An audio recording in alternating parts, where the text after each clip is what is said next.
Good evening, good evening. How you guys doing out there? This Mike Melton back with From Pain to Purpose podcast with a very special guest tonight, all the way from the other side of the United States.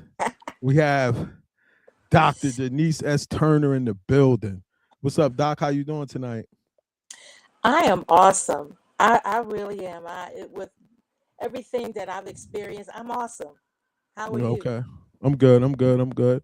Good. That little thing is happening again with the Oh, is it?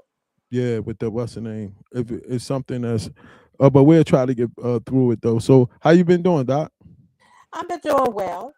Um, Going through clarity, Mm, which is a good thing. So I'm good. mm. Yeah, I was interested. I was reading your when you filled out the questionnaire and you went through a lot of stuff and I think definitely your testimony will be able to help a lot of people. So take us back from the beginning and how was your life growing up and in your teenage years and stuff like that. You asked me a question a little while ago about what I've been through, and as I go through my story, you'll see why it was impactful. And I didn't see until I came out of everything how impactful Mm-hmm. it was. And I say that because I met my husband when we were 5 years old. Wow. We were in Wow. kindergarten together.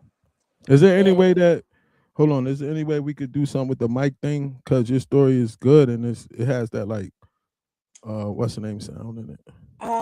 I don't know what to do with it. Is it Is it still do you choppy? have like some headphones or something you could put on or something like I that? do. Um, Let me see. Hold on. All right. Yeah, hopefully we could get the mic thing from making that clicking noise because it seemed like she has a real good story.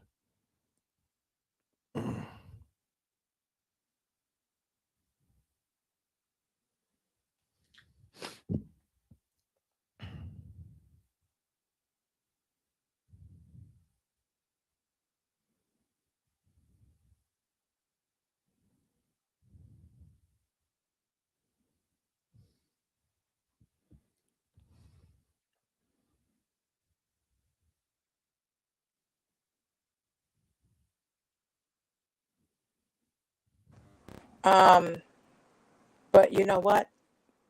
I'm I'm using my iPad, and it does not connect to the Bluetooth. Oh. Oh, so that's what's going on. That's what's going on. Can you what kind of phone you got? You want to just try to do this from your phone? I can. Yeah, that'll probably just go on to the link from your phone and then disconnect from the other thing because the phone thing will definitely work. All right. I hope you can cut all of this out. Oh yeah, once we do the clips and stuff, it'll be what's the Okay. name? All right. Yeah, that's good. All right.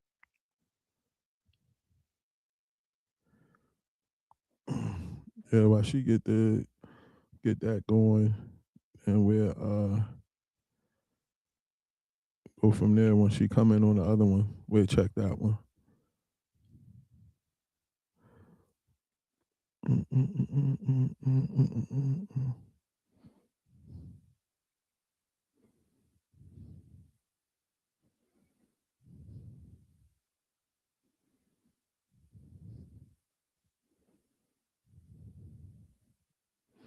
We was backstage, it was working at first. So I thought we was good.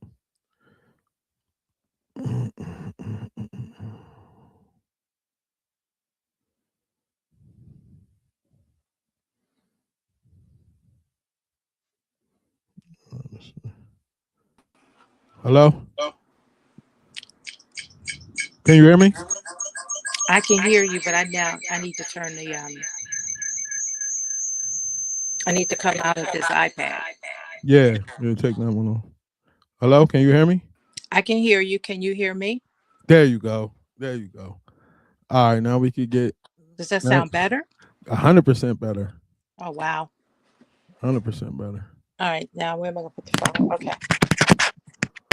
Let me know if you're seeing me okay. Yeah, I see you perfect. Okay, good. Well, here we go. All right. So, where were we? You was telling us about meeting your husband at 5 years old. I met my husband when we were in kindergarten together. Wow. I didn't know then that he would be a part of my entire life, Mm. but we were friends, as much as 5 year olds can be friends. Mm-hmm. Um, he always said that he really liked me. He would pull my hair all the time. So we went through life together, but we sort of disconnected at some point. We did not meet back up until we were 21. mm. And when we met up, at that point, we had not seen each other for some years. But he said, I'm going to marry you one day. Mm.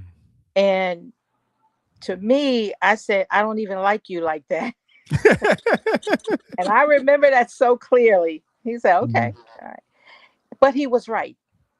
And so we did connect further, and we actually got married when we were 22. Mm.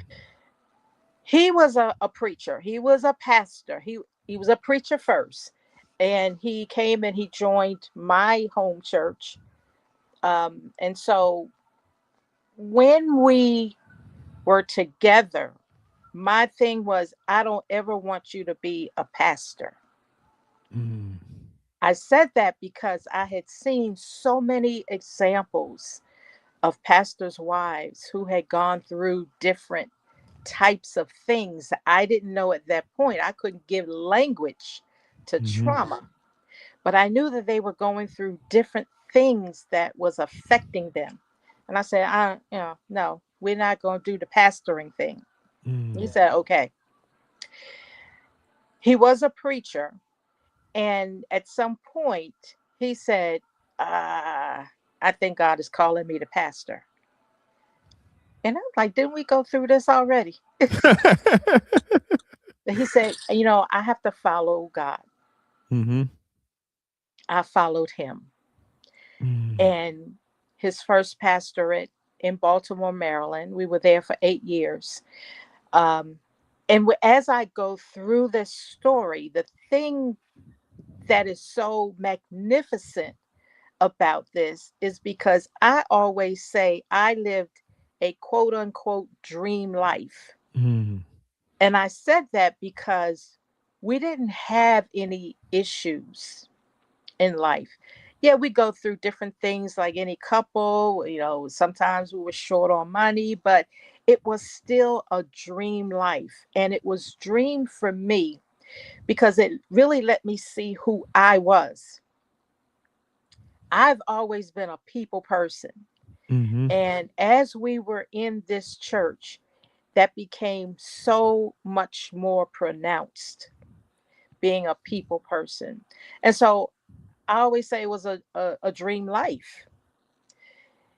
At some point, he said, I feel God calling me to another place.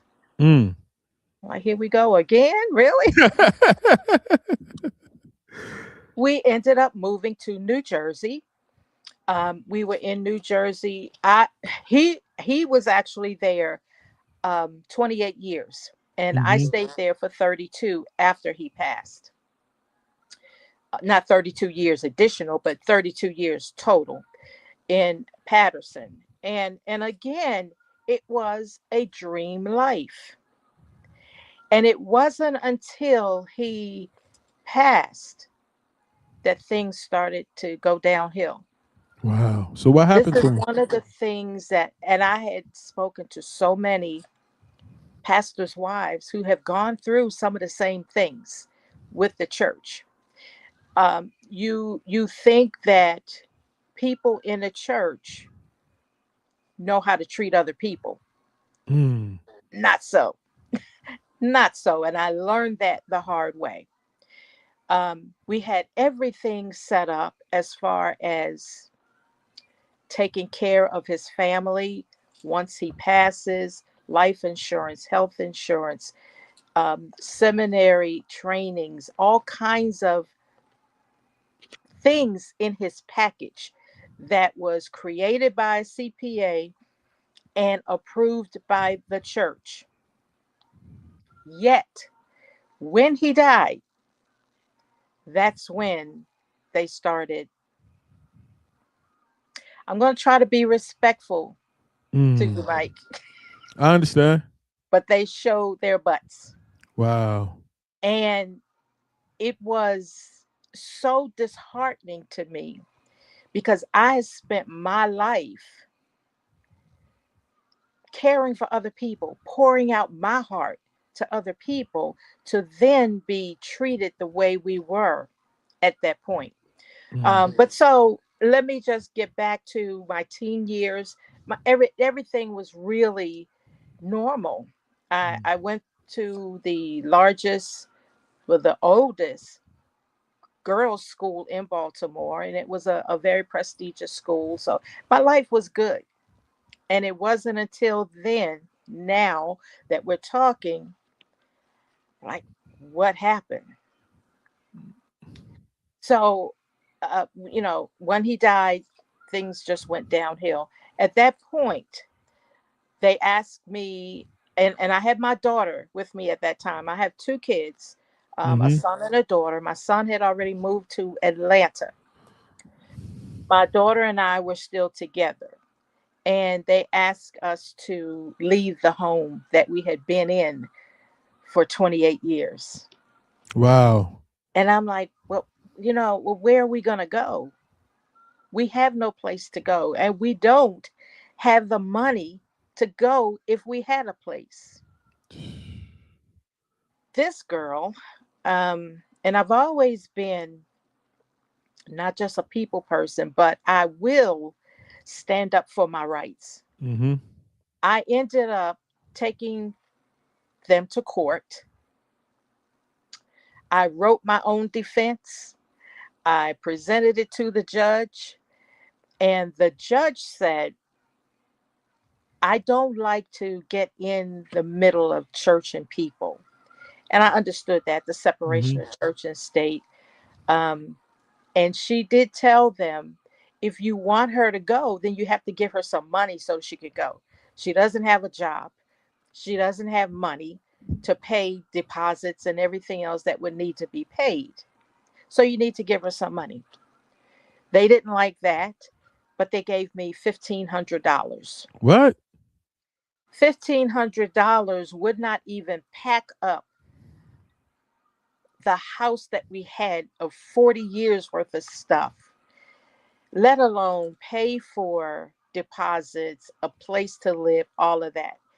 So, what that did was just provide some cushion money for my daughter and I to be homeless. Wow. That's how I became homeless. Wow. Um, we went from pillar to post, and I felt bad that I had my daughter and I had to go through that with her. But as you can see from the end, God did, He took care of us. He really did. How did you handle it psychologically, like going from this dream life of like being a pastor's wife and then overnight just like boom, is homeless. Like psychologically, where was you at? Like mentally? Yeah. And that was the disheartening part about it all. Um, I had never been homeless in my life. My parents had never been homeless. I had never been homeless. And when I say I lived a quote unquote dream life, I really did. And it would seem like I wouldn't even know how to handle that at that point. Mm-hmm. And at the beginning, I didn't know how to handle it. I Mm. had to depend on God. Initially, I was angry. I was truly angry, not just with people, but with God. Mm. I had to get to a point where I had to ask him. First of all, I had to say, God, I'm not happy and I'm angry with you. And I think sometimes we say we don't want to question God or we're not supposed to question God, but he can handle it. I love that. He can handle it. Mm-hmm. Mm-hmm. And I told him that I am angry. He stayed with me to get me through everything. So eventually, I became a little more adjusted to the situation. My heart started to calm down, and I could speak to God the way I should speak to Mm-hmm. him and not the way I was speaking to him. But during the time of being homeless, he called, and I heard so clearly the name of a church that he wanted me to go to. And I had never been to that church, but I was aware of the church because my son used to play basketball there. mm. Um, and it was a church of a different persuasion. Mm. And so I'm like, what am I going to do there, God? Why would you want me to go there? But that church is where I got my healing. Wow. I was able to connect with the lady who was doing trauma training. Mm. I didn't think anything about it. I wanted to take the class, but I'm homeless. I had no money. God said, speak to her. I did. I spoke to her and I told her what I'm experiencing. I had no money. And she said, this class is not going to cost you anything. I want to give it to you for how you have given out to everybody else. Wow. Wow. Okay. Thank you. I was in that class for 3 years. That class is where I got my initial healing. And I had to realize and recognize that at that point. And so, for those 3 years, I trained in how to adjust your life to tragedy, trauma, Mm. what to do, everything that people feel, the emotions that they go through during those times. I had to learn all of that because I didn't know. So I did that. And at the 3 year mark, and I thought that that was very impactful and it was insightful because the number three to me represents Father, Son, and Holy Ghost. Mm-hmm. It was the perfect number. And at the 3 year mark of being, after my husband passed, God started restoring everything. I had a decent job. I had a place to live. I had transportation. I had food to eat. 3 years. Take me back to the class, right? How take me through learning about grieving and trauma and things of that nature while you're going through grieving and trauma. Like, you know what I'm saying? Like, sometimes people learn about it first, then they go through it, or they go through it, then they learn about it. Like, you're doing both at the same time. Like, tell me, like, how do you process that? And I talk a lot about integration Mm. because you have to not just experience what you're going through, feel what you're going through. Sometimes you have to integrate it into your life Mm. so you know how to get through it, how to feel going through it. Mm-hmm. And it just so happens that I'm still in touch with quite a few people from that class. And I was speaking to a gentleman the other day. Um, when I first got there, he said, you seem like you're angry. I'm sorry, I am. You And think? I asked him the other day, I said, tell me what you really saw in me. And he said, I saw a person who doesn't really like people. Mm, I had to work on myself at that point because I'm not a person who doesn't like people. I love people. I love working with people. And for me to be perceived as somebody who doesn't like people hurt me. mm, That really and so I really had to work on that. And then go and it also helped to soften my heart. mm, Going through the homelessness didn't feel good. It didn't feel good at all. But going through it and learning about all of these different concepts with trauma, with pain, um, it softened my heart. And so that was a process for me going through that 3 years. And at the end of that 3 years, people saw a difference. What's going on with your daughter during this time? My daughter, my daughter was a daddy's girl. Mm, She's a daddy's girl. wow. And for her to lose her daddy, she was worse than I was. Wow. It tore her world apart. She is to this day, it's been 10 years since he passed. To this day, she is still in an anger stage.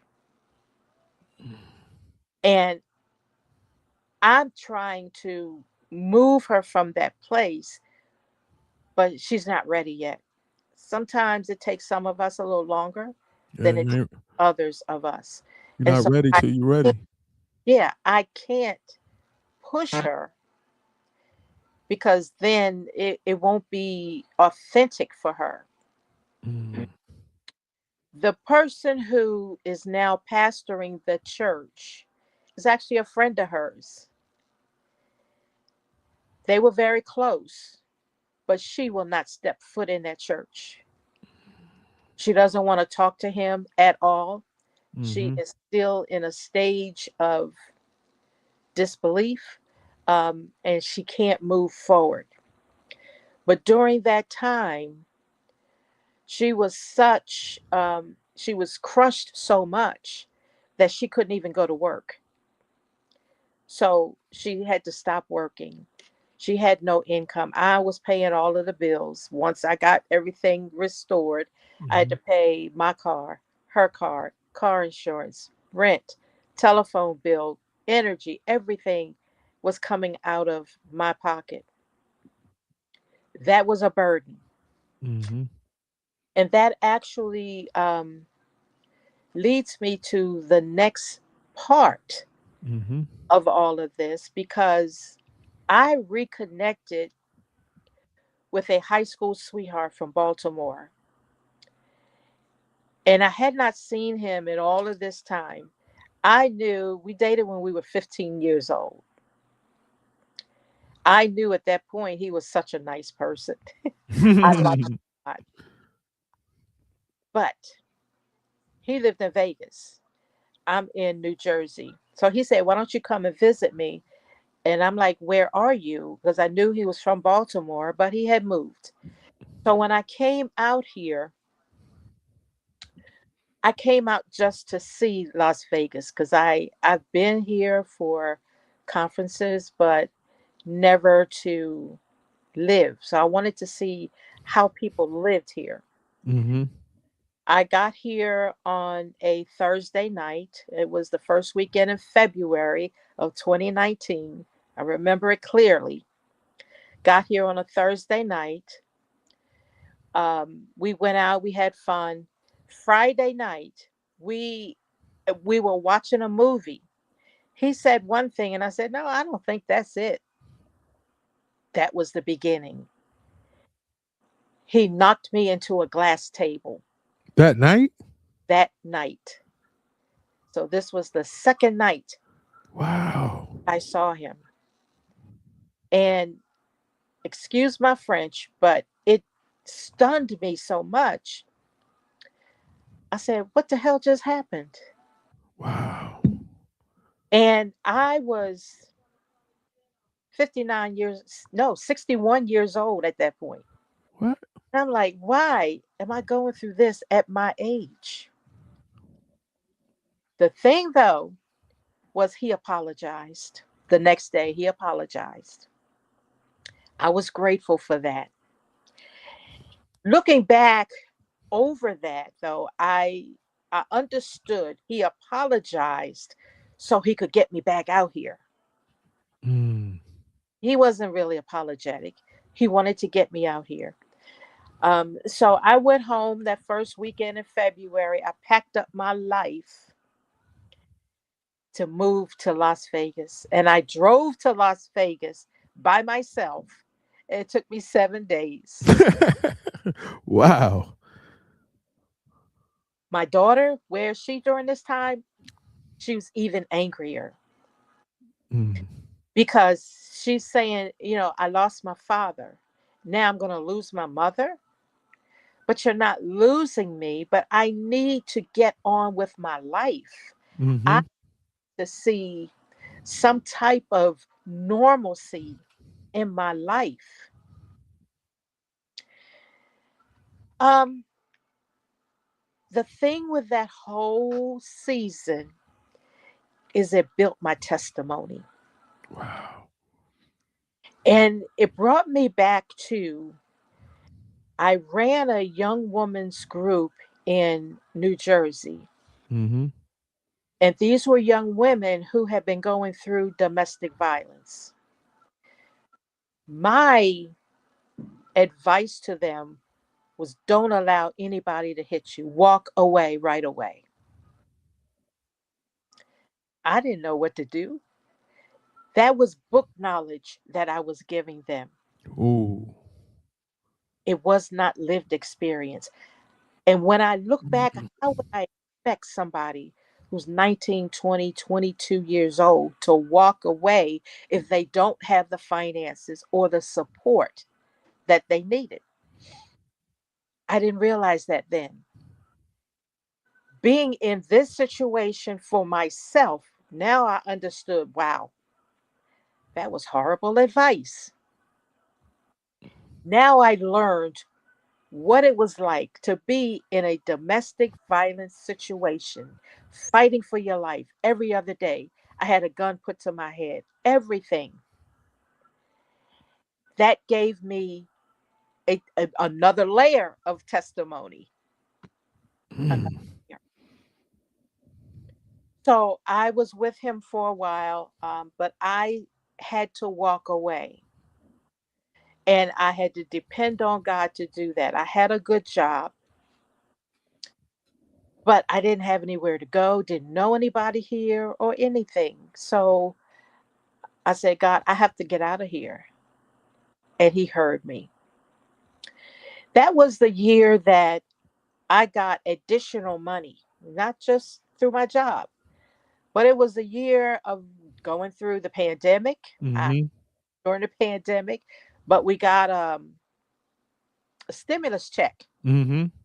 I got tax rebates. I got everything. I had everything that I needed to move. And that's what I did at that point. I still, my heart wouldn't let me treat him like he treated me. He mishandled me. And I should never have allowed that to happen. But I did. And when I left, I really wanted, he was having a knee surgery. I really wanted to leave while he was in the hospital. Uh, Uh-huh. my heart wouldn't let me do that Wow. because I'm saying, well, he's if he comes home, who's going to take care of him? He's going to be in pain. Who's going to give him his meals? Who's going to give him his medications? So I stayed. Not much longer, but I Mhm. stayed during that time. And I could not. tell him that I needed to leave too early because the situation was so violent. I didn't know what would happen.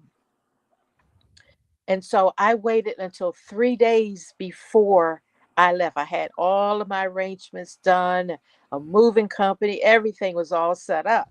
But I waited 3 days before to tell him. I thought being in the hospital, having a major surgery, being on pain medication, he wouldn't bother me. Was I wrong? And I'm like, where do you get all of this strength from? 3 days before, I said, I need to leave.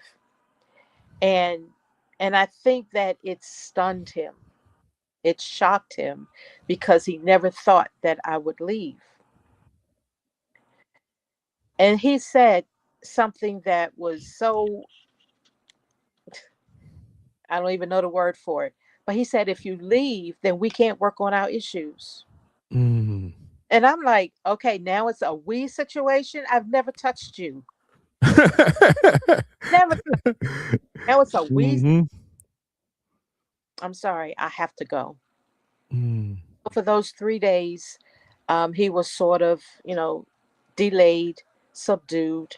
He didn't bother me. Um, and I left April the 20th, 2020. Mm. I left. Uh, I had an apartment all set up and everything. And so I went into my apartment. But 4 months later, I found out he moved right across the court from me. Look at this dude. And so he stalked me for about, Wow. Wow. he would ride by every day when he got off work. He would sit under my window, all Mm. things. And so I had to go through the stalking, the smear campaigns, all of these different things that people who go through domestic violence experience. How terrifying was it knowing he was there and then having him like sitting under your thing, under your stoop and doing like how terrifying was that? Very terrifying because I would never know what he would want to do. I wouldn't know what's on his mind. While he's sitting under the window, he would call on the phone, cursing, making all kinds of threats and everything. And I did call the police. The police went over there and said, you need to stay away from her. And he did stay away from me, but he was under the window. Wow. That's not against the law. Wow. So he didn't bother me. I just knew he was there. And I would take pictures of him being there. Um, but it was very terrifying because I never knew what he would do. Never knew. Wow. During that time, while he was stalking, um, I got up one Sunday morning. I was going to breakfast by myself, and all four of my tires were flat. I knew who did it. I knew who did it because there were cars around my car. Nobody else's car was touched but mine. So it wasn't, wasn't planned. It wasn't a random act. I knew who it was. And I did tell the police. The thing that brought me to the next season was the fact that when I was in New Jersey, after my husband died, my world was crushed. I had a travel business and I just was not paying attention to anything. Mm-hmm. I Mm-hmm. I didn't have the presence of mind. I didn't have the emotional capacity to do anything. I never had intention of hurting anybody, but I didn't have it to give. That turned into a warrant. Mm. And so when I called the police about the car with the tires being flat, And they were very nice. People talk about Metro in Las Vegas, and they were very nice. He said, "Ma'am, do you know you have a warrant?" I'm like, "No, I didn't, but I guess I believe you." That's when the cuffs went on. What? They took me to jail. Mm. They took me to jail. Now, I've already said I've never been homeless, never was in an abusive relationship, I've never been to jail. How do you process all of these things? Now, take, remember, all of this is within a 10-year period, 10-year period out of my entire life. So everything was just like compounded on top of each other. Mm-hmm. Um, I'm a crybaby. If you didn't know, I'm a crybaby. To jail, and I didn't even cry. I didn't cry because after a couple days, I realized why I was there. Oh. People who had been incarcerated multiple times who were breaking down. And God used me to stabilize them. Mm. I said, I love to help people. I used my time to help other people.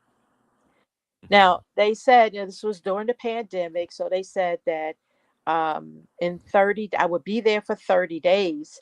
And before the end of the 30 days, New Jersey would come and take me back to New Jersey. Okay. Um, at the 18th day, the CO came around and said, roll up.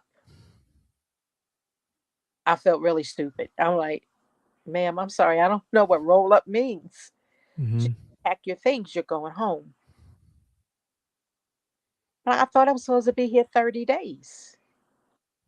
All I know is you're going home. Mm. So I went home, and I attribute that to God as well. Wow. Worked that whole situation out where I was only there to help somebody else, and He got me out Mm. All praises to the Most High. to the Most High. And I mean, I don't even know what to say at this point. So you travel across the country, get in this relationship which turns into domestic violence. You leave a relationship, still getting stalked, then go to jail for an old warrant during all this going on during the pandemic. What is holding your faith and so closeness to the Most High at this time? Like, cause some people would have just said, like, "Yo, I'm tired of this. Like, God, it's just a wrap." You know what I'm saying? Like, I'm just gonna just Give up? give up, dive into sin. Like when I was going through a lot of stuff through my 10-year period, around 2011, I turned my back on Him and I dove straight into sin for the instant gratification. Like I just was trying to escape what I was dealing with. Right. You was dealing with all that during that time. What did you have in your foundation that made you stick in there? I think it was a few things. It was the fact that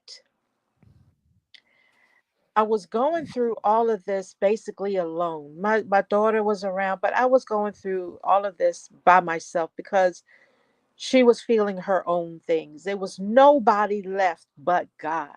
Mm, I've been there. Nobody left. I've been there. I had to depend on Him like I had never, ever depended on Him. And by the way, when the gun was to my head, the only thing that I could say was Jesus. Wow. That's why He didn't shoot. I had to depend on God. And then thoughts of my husband came into my head. And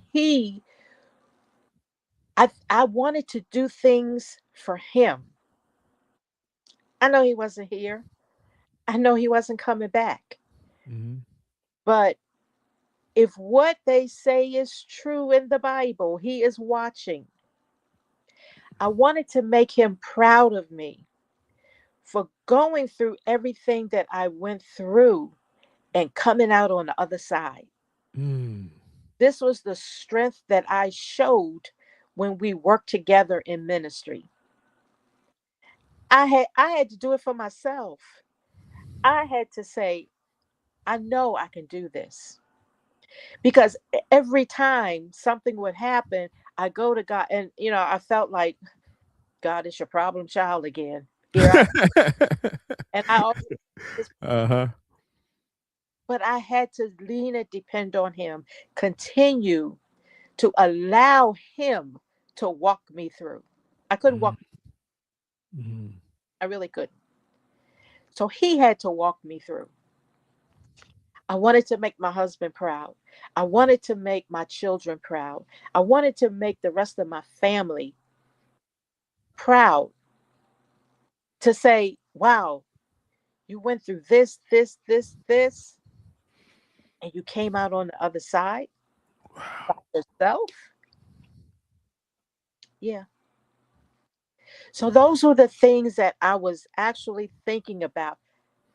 What's going to motivate me to get through? And I think a lot of times people go through these issues and they get so exhausted, so tired. Mhm. I don't want to fight anymore. Facts. Can't fight anymore. I want to- and I think that's how you felt. I want to Mhm. go to what's familiar to me. Mhm. Mhm. Mhm. It was a point to where like people used to ask me like, um, what would you want? And like everything had happened on September 14th, 2009. And I would often say, I just want my life like it was on September 13th. You know what I mean? And I didn't understand it at the time, but when I was in, I didn't get it to my second trip in rehab. I had my spiritual awakening, and then it was the first time I told my story. And I was in rehab and I told my story like when you get your coin and it's time to go, when the rehab is over.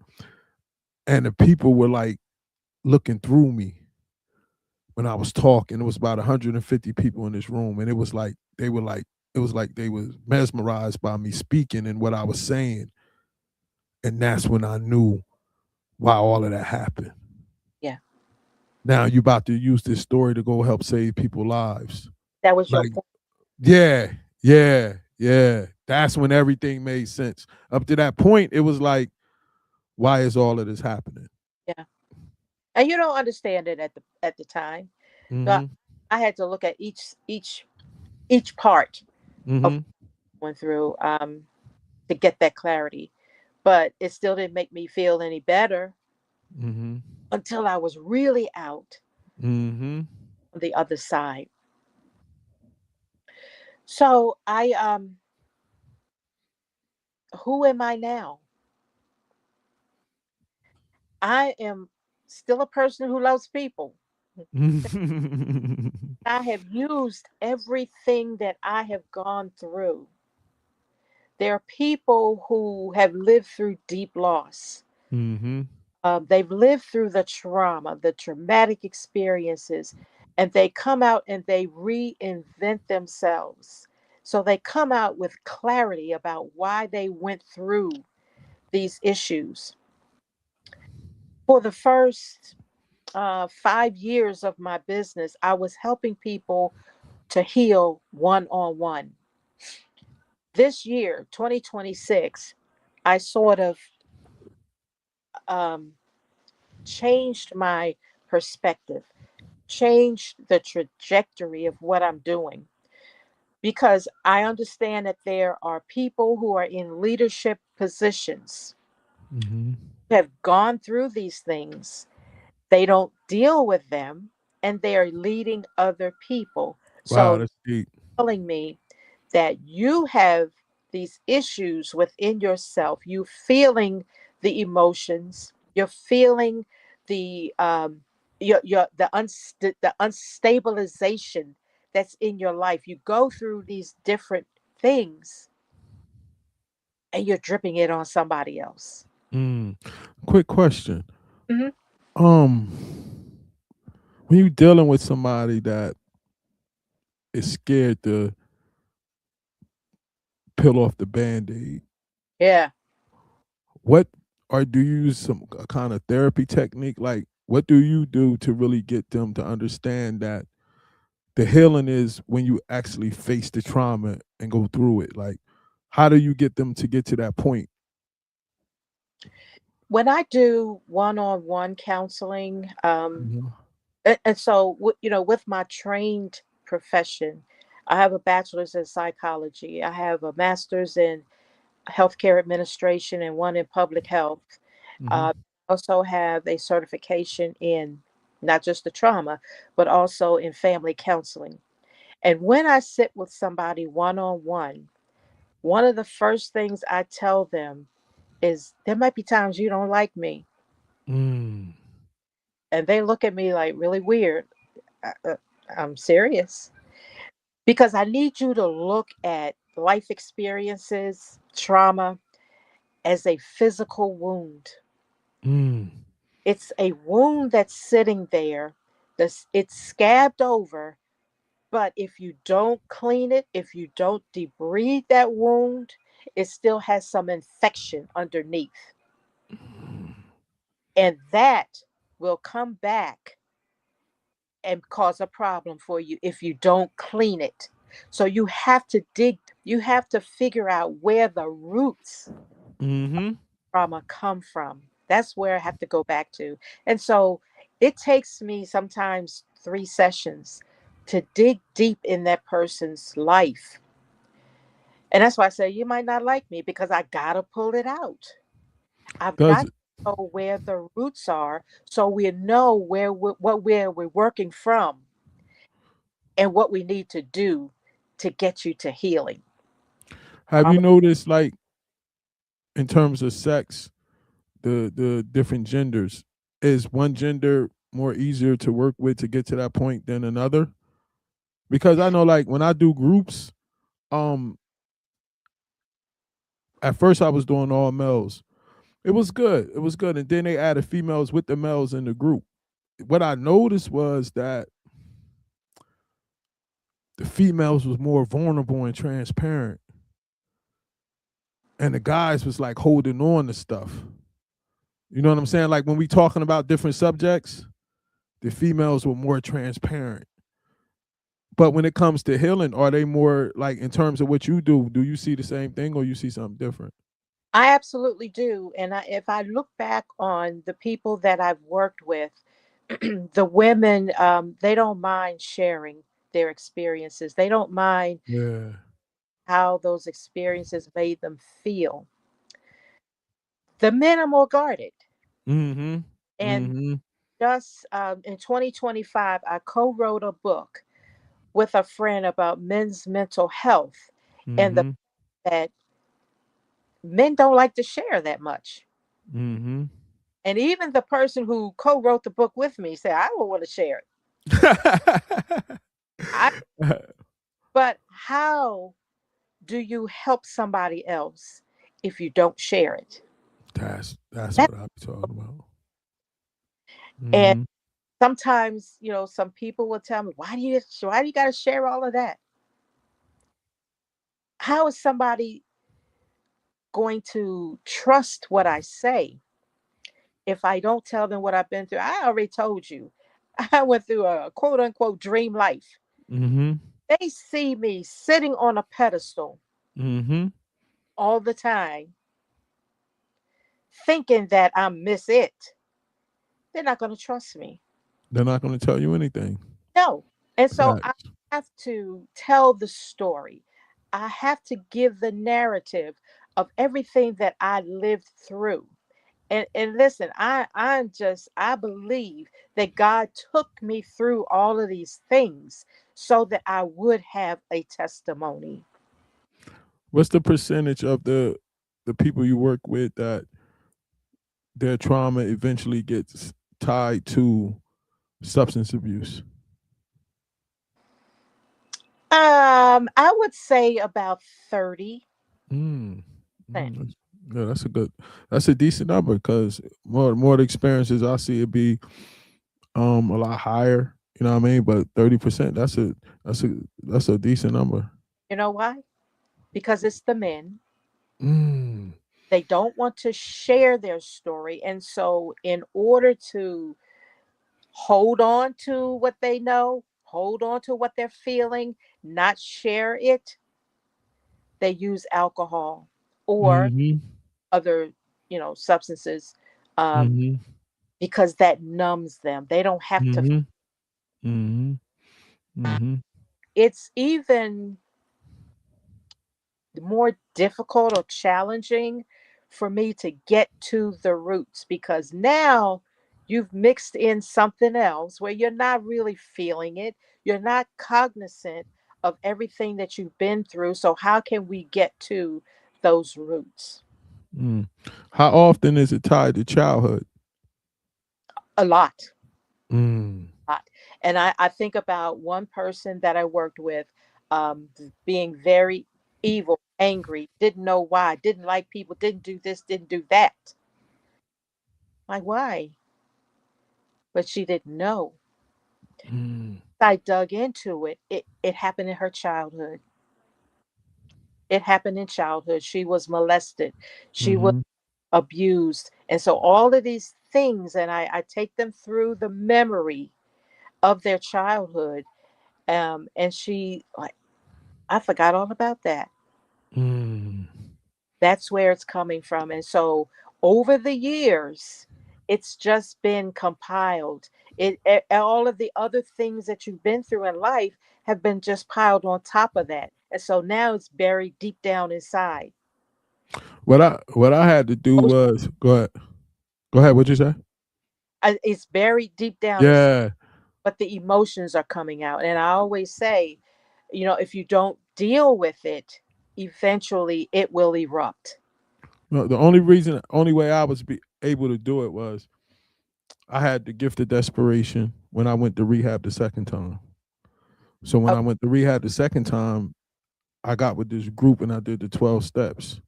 So once I got to step 4, you got to do a fearless more inventory of your life. So they give you four different uh categories you got to write about. I had to do a sex inventory of the people I had sex with. Was I manipulating them and doing this and doing that? Like, then I had to write all the people, everything I feared and why. Then I had to write all my resentments, who I got resentments to and why. Then I had to write all the people I harmed and why. So now I'm looking at my life in front of my face. I couldn't rationalize my behaviors no more. I saw who I really was and I was disgusted. Like, this is you. yeah. When things are in my head, I could rationalize it. You know what I'm saying? But when I'm looking at it in black and white, I couldn't lie. Then step 5, I had to take it to my sponsor. He looks at it, and then I had to give him the exact nature of everything on those papers. I had to tell him everything. But let me ask you a question. Mm-hmm. When you're sitting there, you're writing, you know what the things that you've done, Mm-hmm. but you have to write why. How Mm-hmm. was that for you to understand why you did some things? Um, it really came down to once he told me that I would feel better after I did this, I was at that point where I was willing to go through anything to get that feeling off of me. That's why I said it. I was at the gift of desperation. I had the gift of desperation to be able to do that.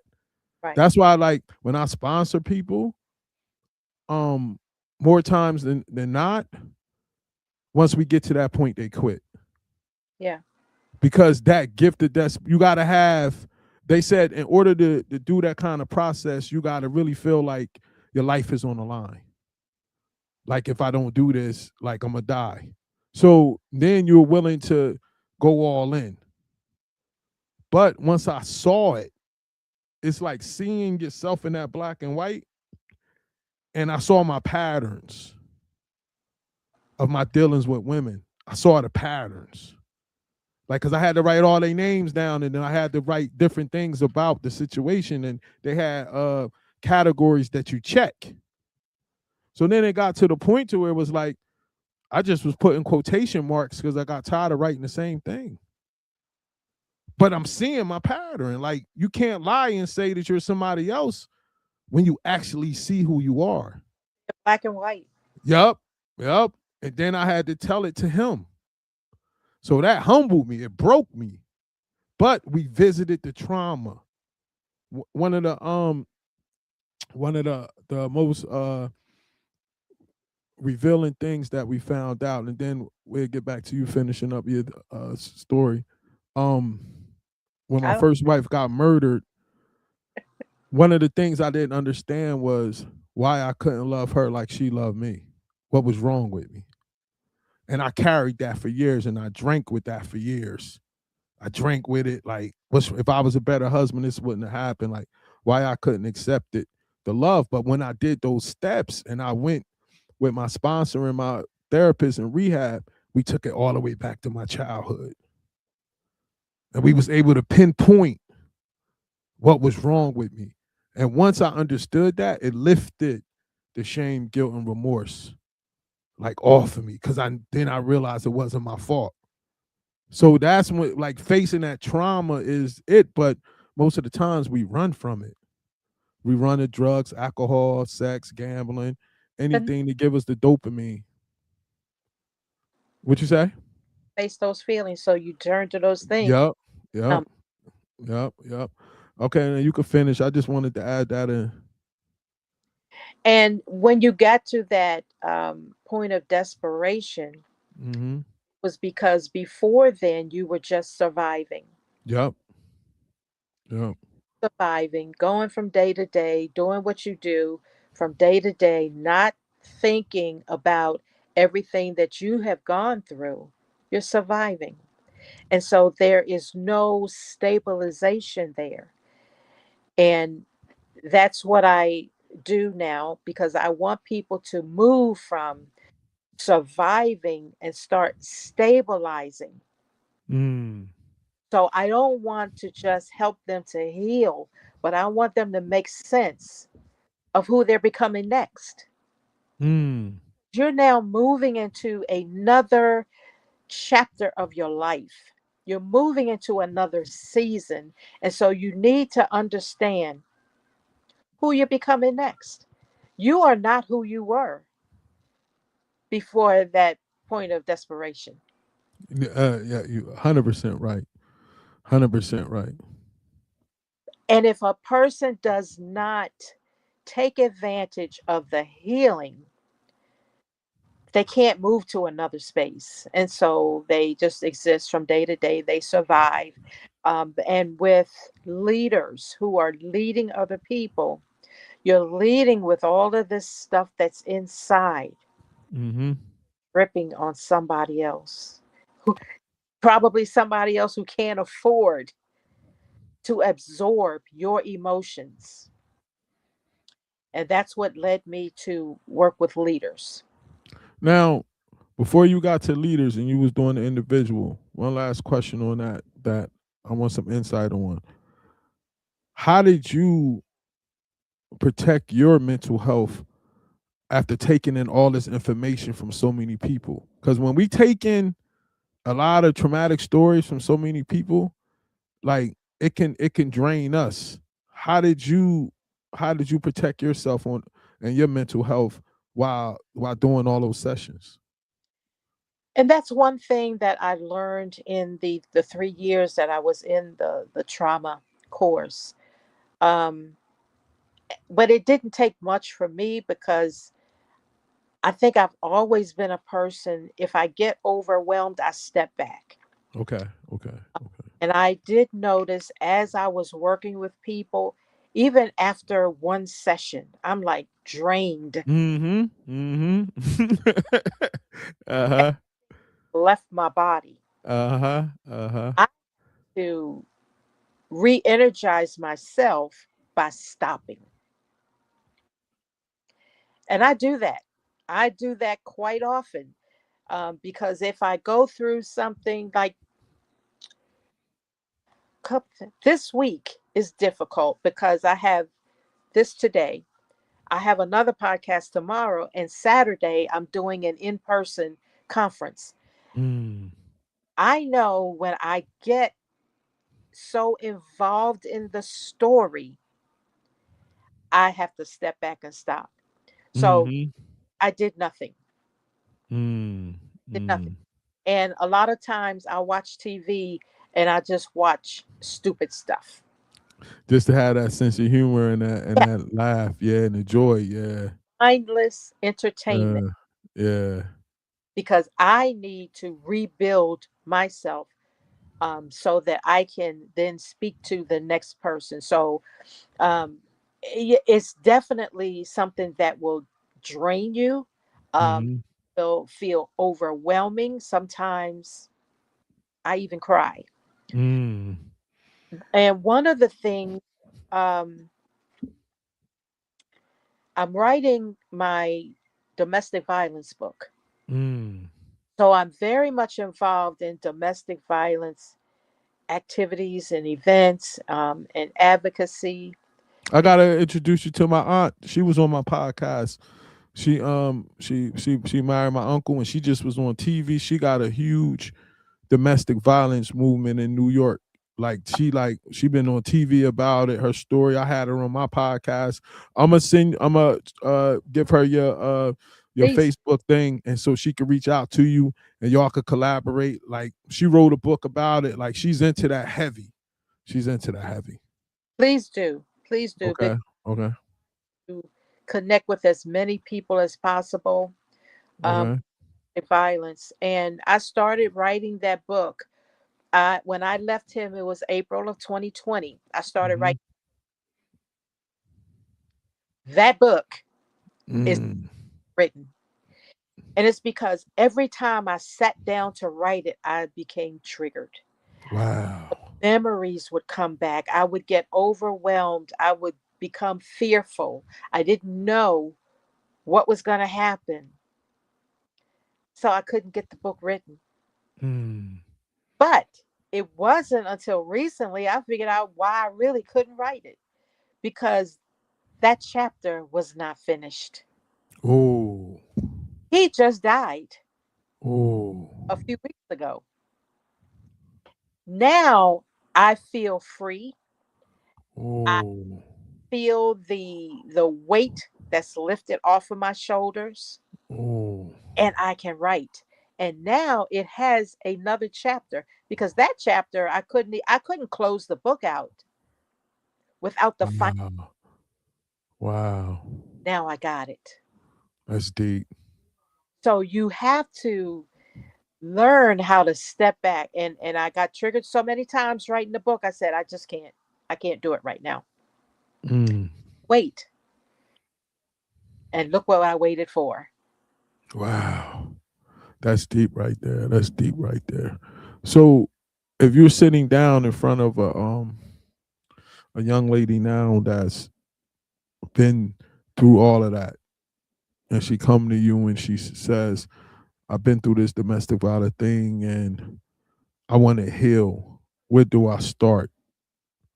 What's your spill? Well, the first thing I tell them, that healing isn't enough. It's not enough alone. You got Mm. to do some hard work. Just like you Mm. had and write about your experiences and why you did some of the things that you did. Those are the things that we each have to go through Mm. to figure out where I am, where I want to go. We got to do the work. We got to do the grief work. We got to do therapy. Um, we got to pray. But you Mm. still feel disoriented if you don't do everything. Mm. When I understood that pain doesn't just wound you emotionally, but it interrupts your identity and your direction. And realizing that changed everything for me. because I wasn't just sad, I wasn't just depressed, I wasn't just emotionally challenged, but my identity changed. Wow. The That's direction real. I That's had to, real. I came from here. I have to figure out now where I am, and I have to figure out where I'm going. Mm. I do all of that work because if not, you stay stuck. Do you ever run it? Okay. Do you ever run into this roadblock when you was dealing with people? Um, they're so comfortable being hurt and damaged, and they depend on that because if they get to the solution, they don't have that excuse no more, and they have to live up to the expectations and responsibilities of being a person that's healing. You get what I'm saying?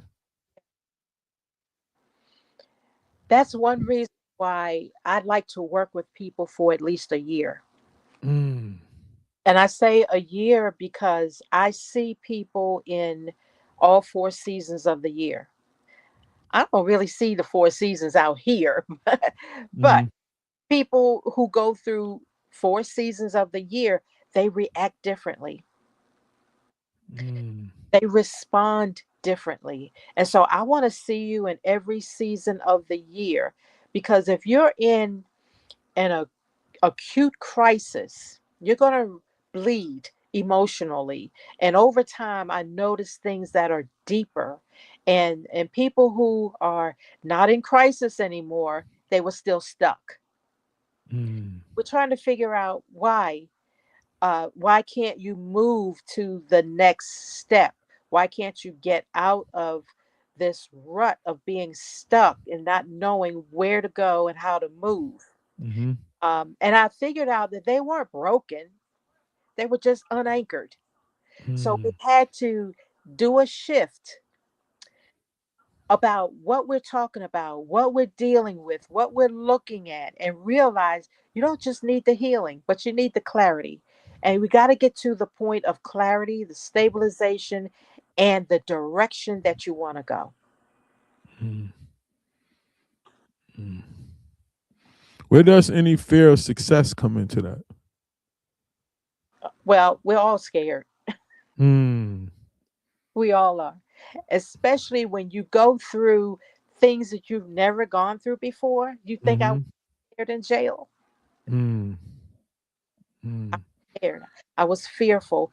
I did. I look at stuff on TV. I see, how they they treat each other in jail. I'm like, I don't want to go through that.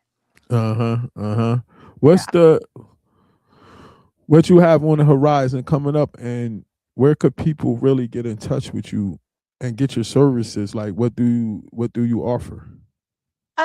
I do a lot of training. I do live trainings. I do workshops. I do classes. I'm doing a conference on this Saturday. And so people can get a hold of me wherever they need me. My website is denisehturner.com, Mhm. and there are different trainings, there's different workshops, there are calls for submission. I'm doing a couple and Mm. books for two groups of people, people who are in a depressed state, not depressed emotionally, but their lives are in a depressed state. Um, they don't have the funds that they need. They don't have, Mm.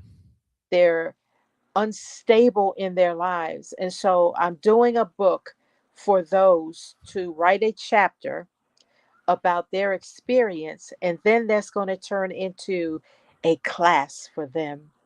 Oh. The other group is pastors' wives. I talked to so many pastors' wives who had been through stuff I had never even thought about. And I'm Mm. like, wow. And the majority of people think that pastors' wives got it all together. Mm. They don't know what they suffer through behind closed doors. A lot. Wow. What's the you said something in the beginning of the podcast that caught my attention, but I'll just let you flow with the story. What's the difference between the preacher and the pastor? The preacher and the pastor. Yeah, because I heard you say that, and I was like, that was interesting. She said that because I thought it was like the same person. Like, what's the difference? Well, when I married my husband, he was a preacher, Okay. just a preacher. He was licensed to preach, but he didn't have a church. The pastor Oh. has a church Okay. that he sees, Okay. and there may be associate ministers there, associate Okay. pastors. All right. So there is a top pastor over the church. Okay. Okay. That's not just a preacher. Okay. All right. All right. I So get what you're saying. the pastor not only does the preaching, but he's responsible for the church, the administration of the church, the Hmm. growth and development of the church, the Okay. evangelism, the discipleship. All of those things fall under his job description. Mm. So that's the difference in the preacher and the pastor. And that was the part I didn't want no part of. Me neither. I don't like all that stuff. I just want to go out and give his word and try to tell people about him. That's Yeah, it. Like all the other stuff, they can have all of that. And my yes. and my final question, like when you was doing your work and when you were talking to people, how much of uh God and Holy Spirit and things like that do you include in your presentation and when you're trying to help somebody? It takes discernment Mm. because I don't want to offend anybody. I Mm. I love God Mhm. 1,000%. Mhm. Mhm. Mhm. And I will tell people I love God and God has gotten me through these things. However, when I work with different people who may not have a faith part of, Mm. I have to gain their trust first. Mm. And then I tell them, listen, this is what God did for me. Wow. Some kind of faith. You have to have something to hold on to. Mhm. There is whoever your faith leader is get you through to the next part. You can't do it by yourself. Mm. Got to have somebody in the physical, like a person walking beside you to walk you through different things. And one of the things I tell them, your pain doesn't get the final word.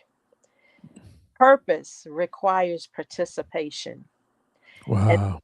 you've got to participate with somebody and have a faith base so that you will get the clarity of how you're going to walk through with wisdom, courage, intention, and all of that. And one of the things is I like to do different things. So this year, I'm actually doing a cruise. Mm. And that would be something I would love to speak with your aunt about. A Uh, 100%. yeah, I'm doing a cruise. I'm an event planner by trade. Mhm. And so on a cruise, I have a travel agent who is handling the travel arrangements. But on Mhm. the cruise, we're going to have some special workshops, special seminars, and it's going to be based on domestic violence. Oh, she'll love that. Yes, and She'll so love that. She'll I, love that. I think we're going to Cozumel, Mexico. Mm. And I've done some statistical reading on that. There's not a lot of domestic violence in Cozumel, but there is in surrounding areas. And Mm. so I want to be able to help somebody in Mexico who is going through different things like that. And so we're going to have fun on the I'm, cruise. I'm gonna definitely give her. What I want you to do is inbox me your number, then I forward it to her, and I'll let her know that you're a good person, and we talked, and of course she's gonna see the podcast, but forward me your number, then I give it to her, and y'all gonna definitely be able to do some stuff together. Absolutely. I'm looking forward to it. And I just want people to know healing is not your destination.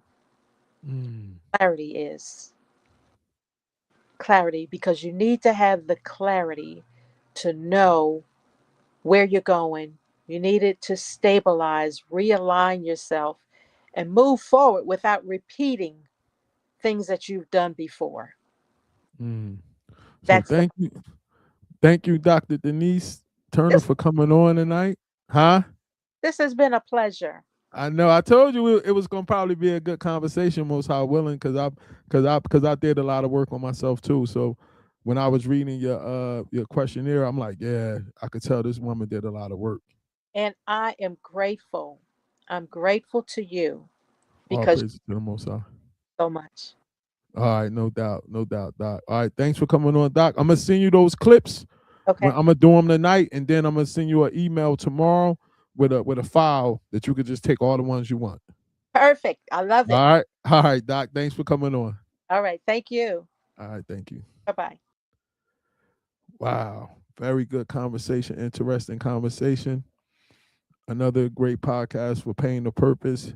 Next week, got another special guest coming on, and I'll be announcing it in a couple of days. But I think you guys gonna really love this guest. But Dr. Denyse, she hit hard about dealing with the trauma and healing and putting in the work. I hope if you anybody watching out there and you know some people that's going through this, forward them the podcast so they'll be able to see the kind of work that we got to put in to get better with dealing with trauma. This Mike. Enjoy the rest of your night. Shalom.